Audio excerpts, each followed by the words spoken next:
Right now, there is a power struggle going on between two important people. One is Donald Trump and two is Jerome Powell. Now, many of you may think, two-bit, what are you talking about? But one is driving efficiency, saving billions of dollars, and the other one, well, still thinks the economy isn't good enough.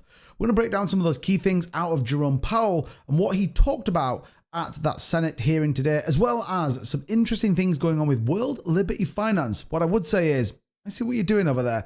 That's something like the sound of. Make sure you hit that like button and subscribe. We bring you daily cryptocurrency content to keep you up to date and your portfolio growing. With that being said, let's get into this video. So, if you didn't already know, Jerome Powell was speaking at the Senate hearing today, talking monetary policy, interest rates, and ultimately inflation. And these are some of the key things ahead of a CPI report coming out later today that is ultimately affecting the American market.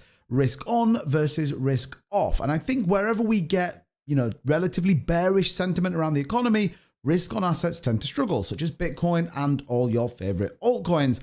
But we've got Donald Trump on the other side, who has been very pro cryptocurrency and very pro sorting inflation out. In fact, Elon Musk finding billions of dollars of corruption over there, again, putting that back into the market. So we're going to break down some key things that came out of what Jerome Powell said, and I'll give you my view as to why I think, well, Jerome Powell might be trying to play a little bit of a power game. So we heard that the Fed is in no rush to cut interest rates. We obviously know the target being 2% and obviously a healthy jobs market. Jerome Powell coming out and saying that they were not interested or in a rush to cut interest rates. We can see this on this chart here that now showing 96% of the probability that we could not see an interest rate cut. Now, this is actually worsened in the last 24 hours. We were seeing something about 80%.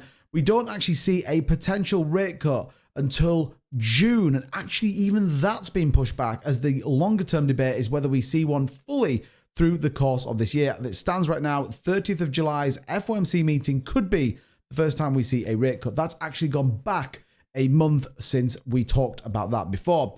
What else did he talk about? The US economy remains strong, allowing policymakers to take a cautious approach. So you have a strong economy, you have a good labor market, and ultimately the cost of goods is not a million miles away from 2%. The Fed previously cut interest rates by a full percentage point at its final three meetings in 2024, following a period of historically high rates. What did this do to risk on assets such as Bitcoin? Well, that started the big move to that all-time high of around 109,000. So the Fed goes on, and Jerome Powell actually himself, quote, "Given that our policy stance is now much more accommodative than it has been in the past and the economy remains strong, there is no need to rush to adjust our policy stance." And this is the first indication for me that there is a little bit of a power struggle. We know Jerome Powell's publicly said that he will not be influenced by Donald Trump.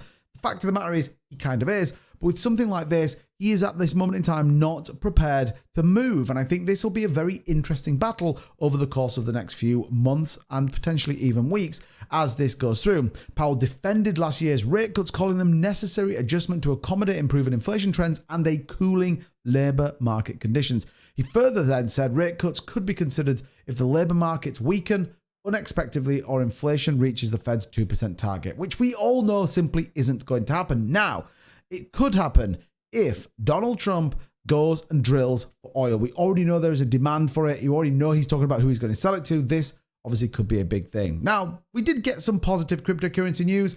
Jerome Powell giving his sentiment on CBDC, saying that this declaration came, and I will quote, the question put to him was, "Can I have your commitment that is as long as you are the chair of the Federal Reserve, you will never have a central bank digital currency?" Jerome Powell answered yes. So this is a positive. However, I don't think it's the biggest deal in the world. I actually don't believe that you'll see any developed Western country starting to look at CBDCs. They are much more about control that you would generally see in a population that is demanding a level of control attached to it. So we'll see how this plays out. Certainly, I would hope we don't get one in the UK. Many other countries, such as things like Russia, Turkey, and Japan, are ultimately exploring similar initiatives when it does come to a CBDC, or even using something like Bitcoin as these reserves start to pull out.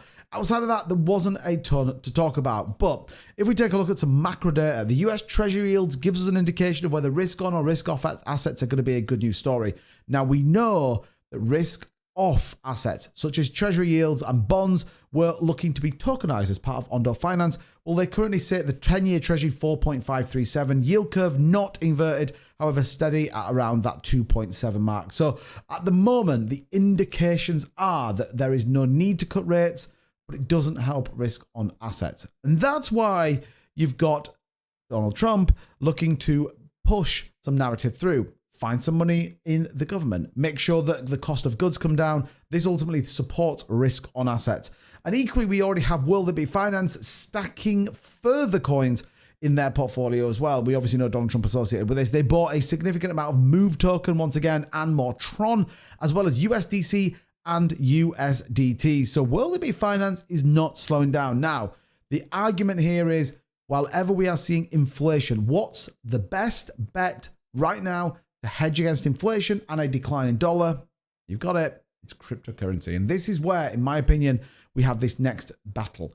Could we see a digital asset reserve in which we see things like Tron, USDC, as well as things like staked Ethereum and much more? Hell, there could even be a meme coin called Move chucked into this asset. This, in my opinion, is very interesting. On one side, the bureaucratic, old school Federal Reserve that is waiting for 2% inflation, which fair enough, they can. Feels like it's going to be a struggle. The new age, cryptocurrency and digital asset age that is moving quicker than ever before. We'll see how that plays out over the course of the next few weeks. But ultimately, Jerome Powell sticking to his guns, but at the same time, well, just giving a nod to Donald Trump and what he's about with digital assets. Let me know what you think of all of this in the comments down below. If you enjoyed this type of video, make sure you hit that subscribe button and that like button. Get this sharing. Let people know exactly what's going on because it's going to get interesting. Until next time, thanks so much, and we'll see you soon. Bye-bye.